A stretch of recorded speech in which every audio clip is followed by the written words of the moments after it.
ओम श्री विष्णवे नमः। जय माता दी दोस्तों, आप सभी का मेरे YouTube चैनल पर बहुत बहुत स्वागत है।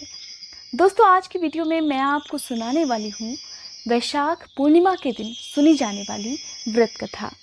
जो लोग पूर्णिमा का व्रत रखते हैं वे लोग भी, और जो लोग नहीं रखते हैं उन्हें भी पूजा करते समय दोनों ही समय इस कथा को जरूर सुनना चाहिए। दोस्तों, कहते हैं कि भगवान की भक्ति किसी भी परिस्थिति में कभी नहीं छोड़नी चाहिए, चाहे दुख आए या सुख। भगवान में आपका विश्वास कभी भी डगमगाना नहीं चाहिए। अगर भगवान ने दुख दिए हैं तो एक दिन वही सारे दुख दूर भी करेंगे। लेकिन दोस्तों, सुख मिलने पर हम कई बार पूजा पाठ करना छोड़ देते हैं, जो हमें बिल्कुल नहीं करना चाहिए। जो लोग सुख मिलने पर भगवान को भूल जाते हैं, तब दुख में पड़ने पर भगवान भी उनकी मदद नहीं करते। गीता में भगवान कृष्ण ने कहा है, सुख और दुख कर्मों के ही फल हैं। भगवान भी सुख या दुख देने के बाद हमारी परीक्षा अवश्य लेते हैं।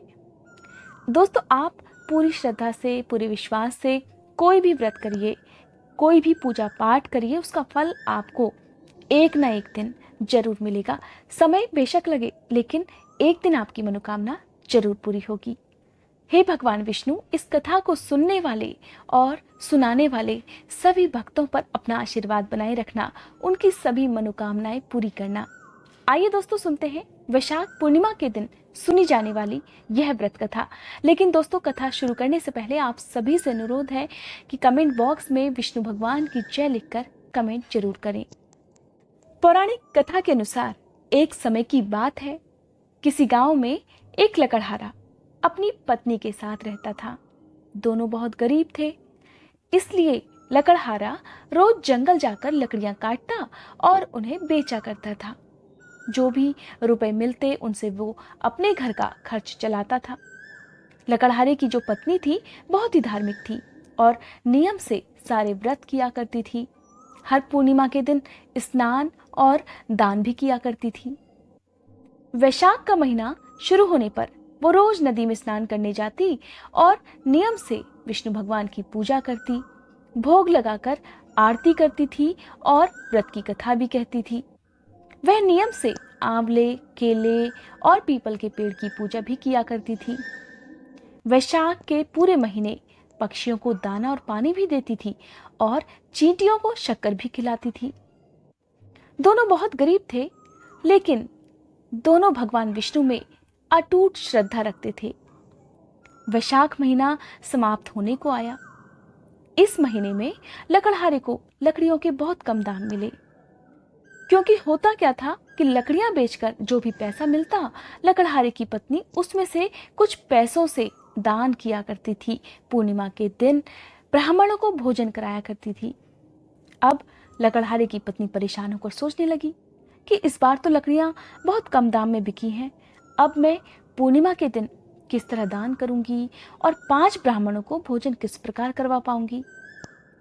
वैशाख पूर्णिमा से एक रात पहले भगवान विष्णु ने उसे सपने में दर्शन दिए और कहा कि पूर्णिमा की सुबह लकड़ी के गट्ठर में से एक लकड़ी निकालकर तुम खुद उसे बेचने के लिए जाना। और अगली सुबह जब लकड़हारे की पत्नी उठी तो उसे सपने में कही गई भगवान विष्णु की बात याद आ गई। पूर्णिमा की सुबह जल्दी उठकर नदी में स्नान करने के बाद उसने सूर्य देवता को जल अर्पित किया और व्रत का संकल्प लिया, और उसके बाद पीपल के पेड़ के नीचे बैठकर पूजा करने के साथ ही व्रत की कथा पढ़ी और भगवान विष्णु की आरती की। और तब वह लकड़ी के गट्ठर में से एक लकड़ी निकालकर बाजार में बेचने के लिए चल पड़ी। भगवान विष्णु के आशीर्वाद से और वैशाख महीने में की गई पूजा के प्रभाव से वह लकड़ी चंदन की लकड़ी में बदल गई थी। इस तरह बाजार में पहुंचने पर उसे चंदन की लकड़ी बेचने से इतने पैसे मिल गए कि वह भगवान विष्णु को चढ़ाने के लिए फल और साथ ही 5 ब्राह्मणों को भोजन कराने और दक्षिणा देने के लिए इंतजाम कर पाई। घर आकर उसने 5 ब्राह्मणों को अपने घर पर बुलाकर उन्हें भोजन कराया और उन्हें दक्षिणा दी।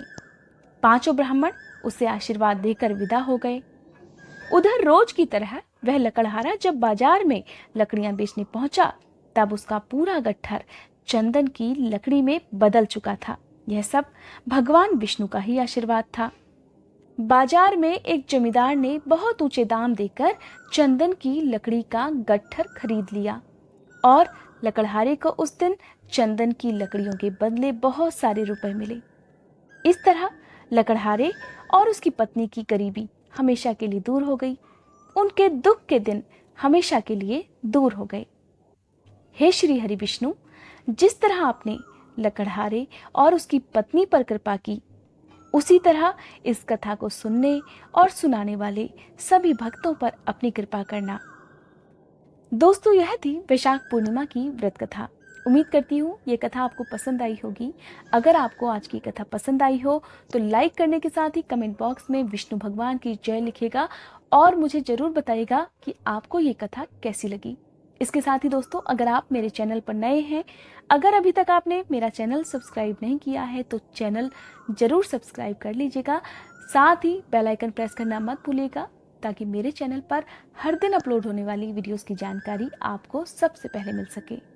दोस्तों, अपनी अगली वीडियो में मैं आपको बताऊंगी संकष्टी चतुर्थी कब है और इस दिन सुनी जाने वाली व्रत कथा के बारे में भी आपको मैं अगली वीडियो में बताऊंगी। उम्मीद करती हूँ आप मेरी अगली वीडियो का इंतजार जरूर करेंगे।